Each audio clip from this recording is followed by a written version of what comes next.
Will Logan's own quest to get back an important piece of himself be hijacked by the Merc with the mouth Deadpool? Well, let's hop into the pages of Wolverine issue number 20 and find out together, shall we? Alrighty then, so as we join the book, Wolverine is out and about on his motorcycle when he ends up catching a whiff of a truck with C4 barreling towards the Mutants' headquarters in New York. All the while, a very familiar sounding piece of narration goes on about all the different teams that Wolverine is on, and despite being so very antisocial, he still keeps coming back every time that he's called. Of course, the person doing this narration is revealed to be none other than Deadpool, and oh boy does he have an axe to grind with the current state of X-Men comics. Mainly that since the Hickman era began, he's not in as many X-Men stories anymore. In fact, he was more popular back when the X-Men were kind of being downplayed. It's not for a lack of trying though. Wade has attempted to get on Krakoa several times. In fact, they have whole entire protocols to keep him away from their island paradise. He's tried airdropping in only to be shot up. He's tried sneaking in the bowels of the Marauder ship. He's even tried sneaking in Blob's booze shipment. Deadpool is particularly heartbroken about his treatment via X-Force. After all, Deadpool is more or less synonymous with X-Force, which is saying something considering that he's not really a mutant. Wade's anger really comes to a head when he starts shooting up #1 issues of this very comic you're reading right now, before vowing with the help of Blind Al that if X-Force doesn't want him, he's going to have to do something so crazy, so over the top and huge, they'll have to take notice of him. Deadpool also goes out of his way to make fun of any reader who would dare complain on social media about him hijacking the first half of this brand new Wolverine story. But yes, this is indeed a Wolverine story, and where is Logan right now? Well, it seems that Beast, the head of X-Force, is actually willing to give Wolverine some time off following his time-traveling mission. But hey, there's no rest for the wicked or the knucklehead. He decides to use this downtime to look into the CIA's X-Desk, specifically a piece of his own severed arm that was sold at auction to Ramirez, the X-Desk's leader. Well, Wolverine thinks it's his arm, but more than likely it's actually one of Old Man Logan's arms. Sage agrees to help with this endeavor, seeing that there has been a very unfortunate uptick in mutant experimentation the last little bit, and Lord knows if a piece of Wolverine is out there, they're going to try and make anti-mutant weapons out of it. Stranger still, we discover that Ramirez and the X-Desk have not only been involved with other espionage groups all over the world, apparently they're also working with aliens too. Which, you know, probably makes sense considering that Krakoa has been expanding, colonizing Mars, and making enemies that aren't just of the terrestrial sort. It was after a meeting with these alien types, Ramirez ended up walking off with a mysterious briefcase. Wolverine wants that briefcase, figuring the answers to his questions are probably in it. Wolverine plans to hit Ramirez's convoy, go in stealthy, and steal the briefcase before anyone notices. Unfortunately, Deadpool is working the very same lead and beats Wolverine to it. When Logan arrives on the scene, the S-Dex convoy has been completely decimated and there are dead bodies strewn everywhere of people who just so happen to be dressed like Golden Age X-Men. Only surprise, surprise, they don't actually seem to be people at all, but robots, because hey, doesn't everything eventually come back to robots in this brand new era of X-Men stories? Now, to Deadpool's credit, he thought he was only helping out Wolverine and X-Force. Unfortunately, he made this problem oh so much worse. Up until now, the S-Dex and Krakoa have only been fighting a shadow war against each other, but now there's actual real violence being done against them that they can easily blame on Wolverine.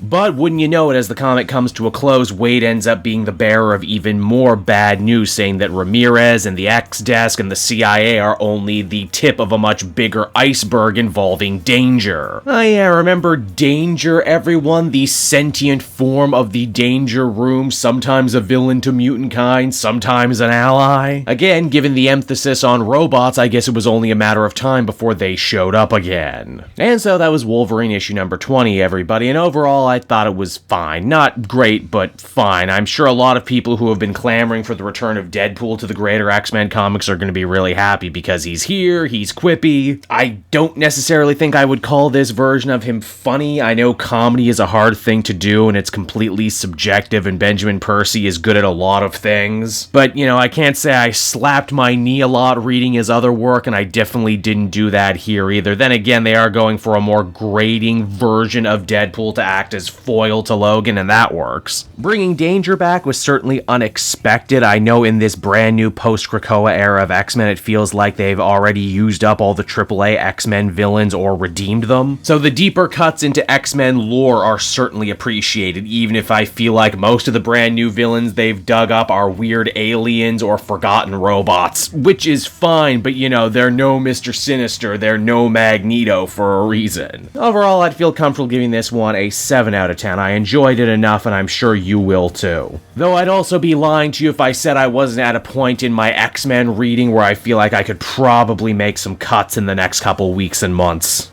Hey there everyone, it's your pal Cape Joel again, and if you're seeing my face right now, that means you watched to the end of the video, and I'll always be grateful for that. Retention helps in this crazy YouTube game, and so does becoming a patron. If you head on down to the description, you can find a link to my Patreon page. Recently just redid all the tiers, a lot of cool stuff offering up there, exclusive commentaries, exclusive polls, behind the scenes concept art for Capes and Quest, that's the brand new D&D show I've started soon. Never been a better time to become a patron. You can become a patron for as little as $1 a month and help the channel grow and, you know, help me continue to deliver content like what you just saw. So I want to thank you all, and I will see you again next time. Bye-bye.